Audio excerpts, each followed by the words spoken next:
Hey guys, welcome back to my channel. My name is Ritika and in this video I'll be telling you about networking devices. Well, there are many networking devices. We will be discussing each of them one by one. First of all, what are networking devices? What is networking?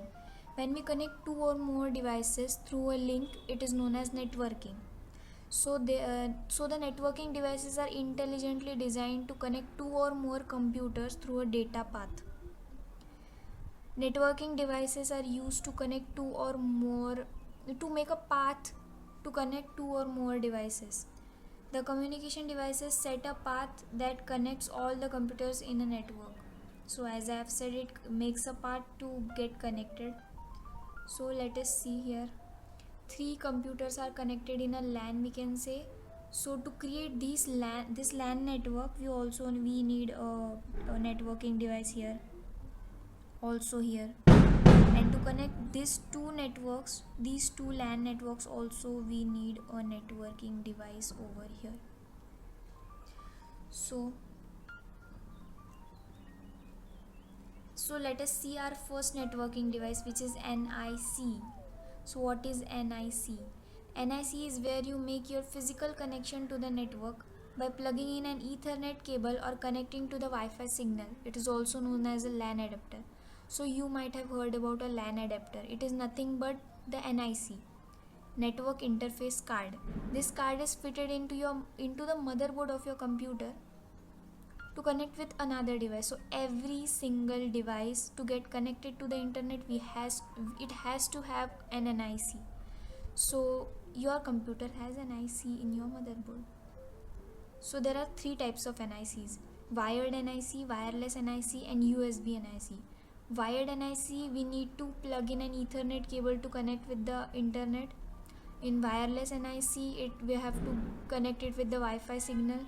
USB, you need to plug it in. So it is located in the motherboard. Here we can see there is an Ethernet port where you plug in your Ethernet cable to get connected with the internet. Sorry. So now what an NIC contains? It contains a MAC address. What is a MAC address? Well, the MAC address is a 12-digit hexadecimal number that is most often displayed in a colon or hyphen, separated every 2 digit in an octet, making it easier to read. Well, in this particular set of numbers, each of the pair containing 2 digits has 8 bits of data. That's why it is known as an octet.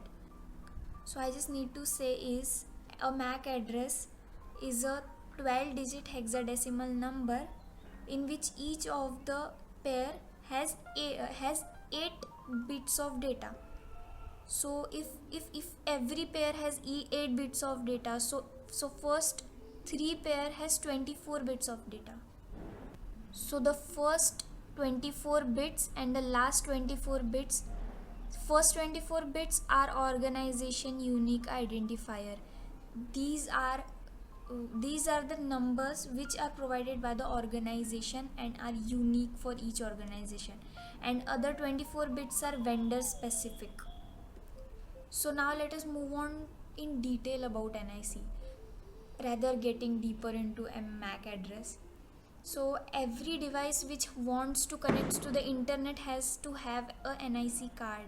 So as I've told you, if you don't have a NIC card in your, well, it is inbuilt in your motherboard, but if you don't have it, so you cannot connect to the internet. So every switch and router, see, you have ever heard that NICs and switches and routers also need internet. So how they might be connecting with the internet? So they also have an NIC card to get connected with the internet.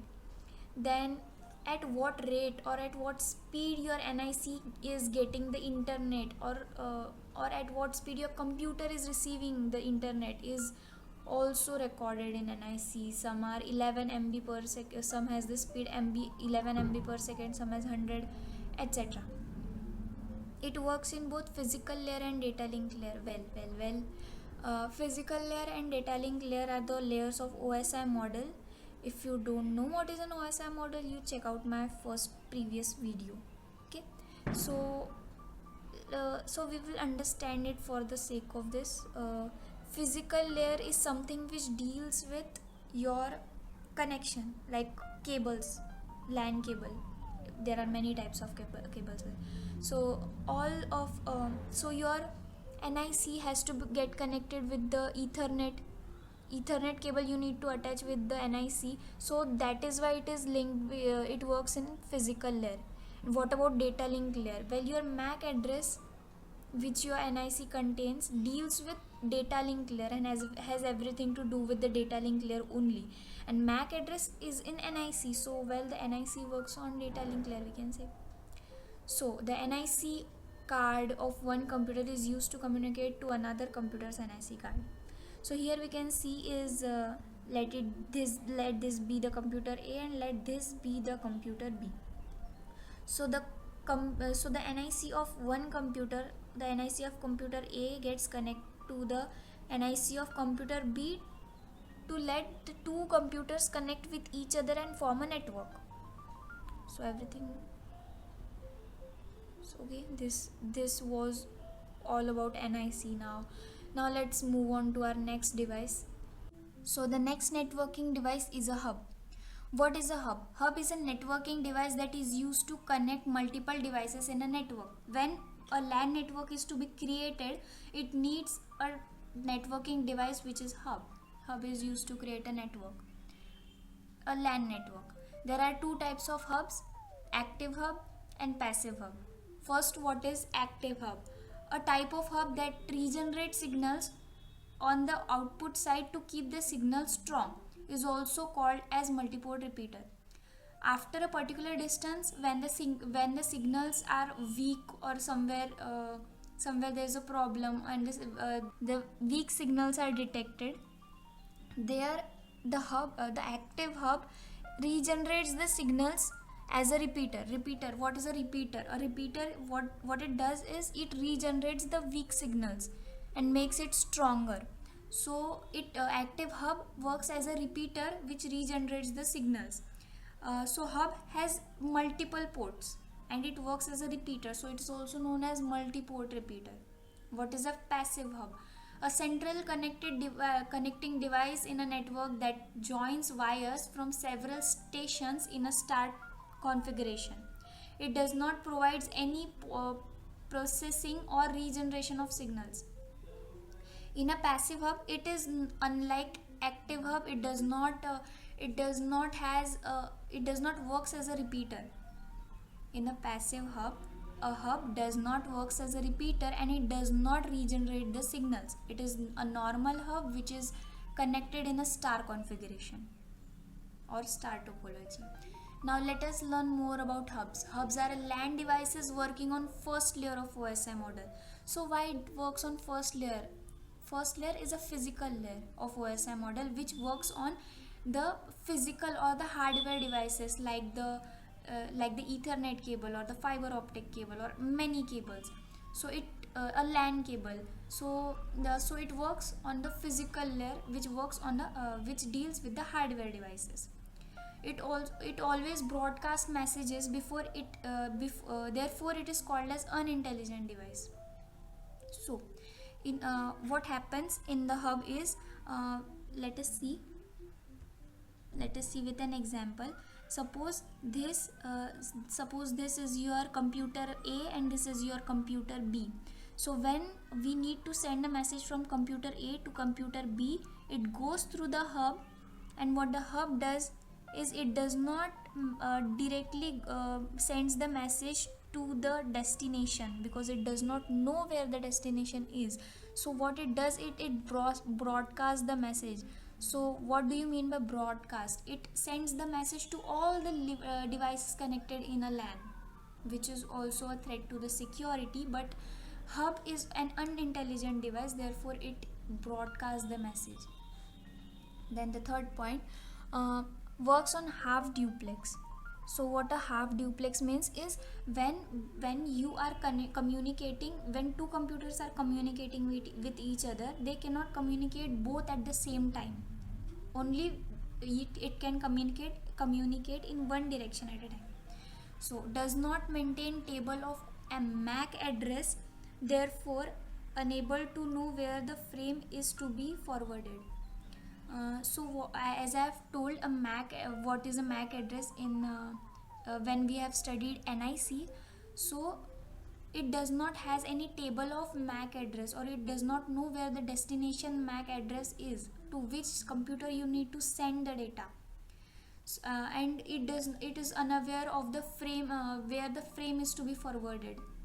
That it means from where the frame or the message is received, it is unaware of which is the destination for the message to be forwarded. It works on the star topology as all the devices are connected to the central node, but sometimes it works on the bus topology. Well, I have told you, when it is in star topology it is passive hub, and when it is in active hub it is in bus configuration sometimes. So this was all about hubs. Now let us move on to another network device. Now let us see what are the repeaters. Well, let me tell you, a repeater is a networking device which regenerates the weak signals. It works on first layer of OSI model, which is the physical layer. As I have told you, hubs also work on first layer of the OSI model. Regenerate the signal over the same network before the signal becomes too weak or corrupted, so as to extend the length to which the signal can be transmitted over the same network. If in a network a signal has to be transmitted from one device to the another, and it has much more distance between them, so to extend the length of the signals, like when after a particular distance the signals become weak in a network, so to regenerate those signals, to regenerate those weak signals, repeaters are used. When the signal becomes weak, they copy the signal bit by bit and regenerates it at the original length. When the signals are weak, when the weak signals are detected, what the repeater does is it copies the signal bit by bit, and then it regenerates the signal. It is a two-port device. As I have told, hubs are known as multi-port repeater. Why they are known as multi-port repeater? Because repeaters do not have multiple ports. It has only two ports. So that is a different thing, but the hub is known as multi-port repeater, and original repeaters has only two ports in it. Then there are two types of repeaters according to their categories. So there are three categories according to the type of signals, according to the type of networks, and according to the type of domain of the LANs they are connected to. So according to the type of signals that they regenerate, repeaters can be classified into two categories: analog repeater and digital repeater. So analog repeater, they can only amplify the analog signals. They can only amplify the analog signals. Amplify the signals, they do not regenerate them. Digital repeaters, they reconstruct a distorted signal. When there is a distorted signal detected, it reconstructs the signal. Then according to the type of networks, there are wired repeaters and wireless. Wired repeaters are connected to the LAN. They are wired in the LAN, and wireless repeaters are they are wireless, of course. According to the domain, there are local repeaters and remote repeaters. Local repeaters are used when they are at small distance, and remote repeaters are used when the distance is far away from each other. Now our last networking device of this video is a bridge.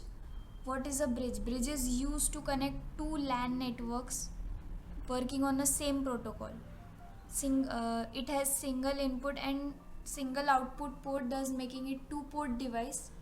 It has two ports, and bridge is operated on the data link layer because it deals with the MAC address of the source and destination. A bridge is a repeater with add on the functionality of filtering content by reading the MAC address of source and destination.